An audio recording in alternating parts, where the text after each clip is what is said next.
Today's video, we are joined by Miss Bailey here, who is going to help me film my weekend reads and BooklyBox unboxing.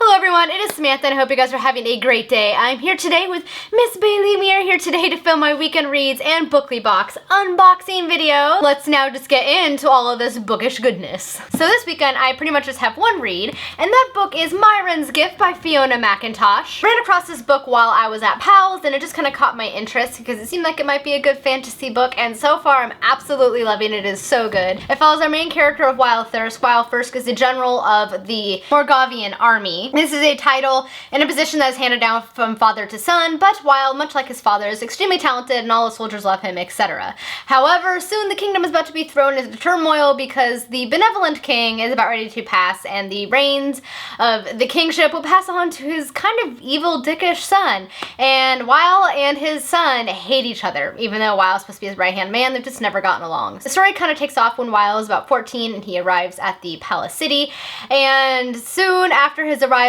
there is a witch put on trial. This girl who's accused of being a witch simply because she has mismatched colored eyes, but she is not in fact a witch. But she's going to be burned at the stake.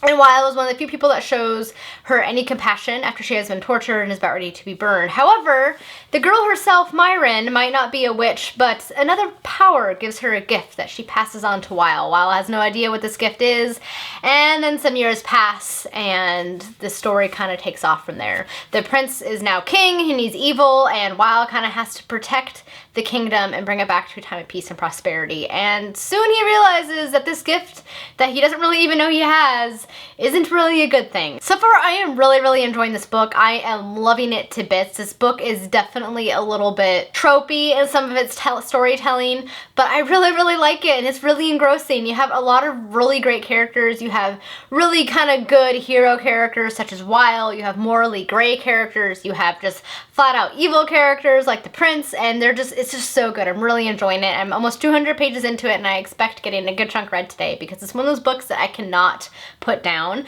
I do know this is a series, so I'm going to have to get my hands on books 2 and 3 soon because I'm just going to want to continue on. So aside from that book, I do in fact have one more book that I am reading this weekend, and that is Invitation to Camelot, which is an anthology by a bunch of different fantasy authors.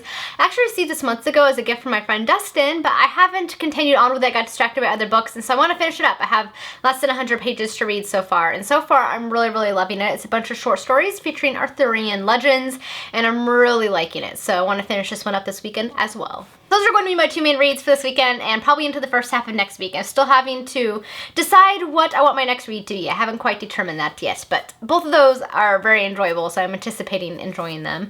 Aside from that, aside from reading this weekend, it should be a pretty calm weekend. I pre-filmed last weekend, so I don't have to film. I just have to edit a few videos, and then I am going to get lots of reading done, and I really want to color. I've been enjoying coloring immensely as I'm kind of practicing and trying to hone my coloring skills. I follow quite a few coloring Instagrams, which I should actually do a video on that soon, kind of recommending you guys some really cool coloring Instagrams from different colorists, and I'm trying to hone my skills because I look at some of these people's pictures and they're so good, but I just am hoping with practice I can get better as well. So I really want to color because I've been enjoying that, so that's another activity I'm anticipating doing this weekend.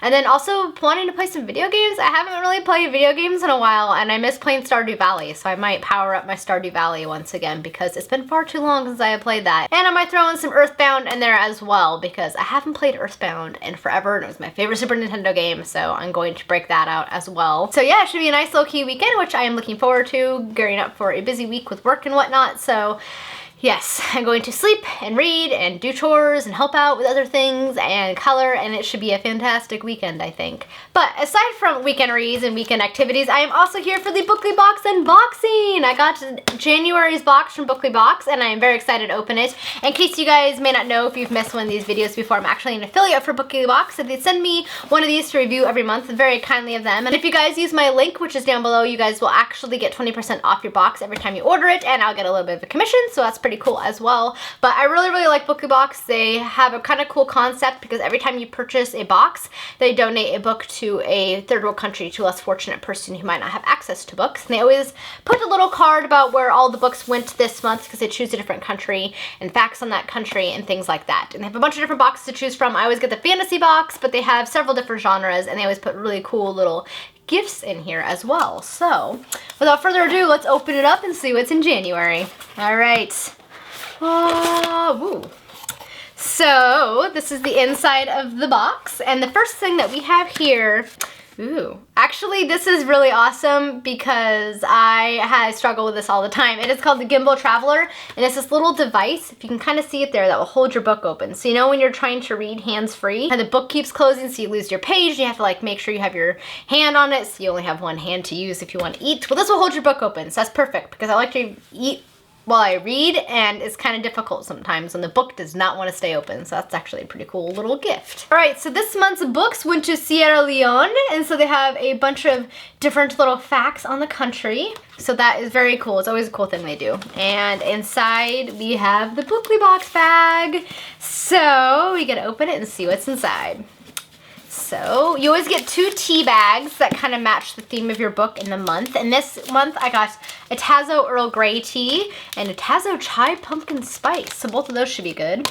Whoops, dropping things. And you always get a bookmark, and it always features different art and different quotes. This month says, "There is no scent so pleasant to my nostrils as that faint, subtle reek which comes from an ancient book." That was a quote by Sir Arthur Conan Doyle. And on the back it says, "Shh, I'm reading," because people, you know, they do like to interrupt, don't they? And this month we also got these really cool little flags that you can use to make notes or what have you while you read, and perhaps pin interesting passages. And I can also use these in my bullet journal. So that's also very handy for that as well. All right, so let's check out the book. All right, we have Freaks by Amanda Hocking. I've never read any of her books, but it looks like it might be a circus book, so let's see what it's about. And I'm going to be lazy and read the dust jacket flap. I recognize a lot of people don't like that, but sometimes I don't feel like summarizing because I'm lazy. So I'm gonna read it. It says, Mara has become used to the extraordinary, roaming from place to place with Gideon Daverin's traveling carnival. She longs for an ordinary life where no one has the ability to levitate or predict the future. She gets her chance when the struggling sideshow sets up camp in the small town of Caudry, and she meets a gorgeous local guy named Gabe. But before long, Mara realizes there's a dark presence lurking in the town that's threatening the lives of her friends. She has 7 days to take control of a power she didn't know she had in order to save everyone she cares about and change the future forever. In the pages of Freaks, Amanda Hocking once again proves her ability to create amazing characters and enchanting worlds that will capture your imagination and never let go.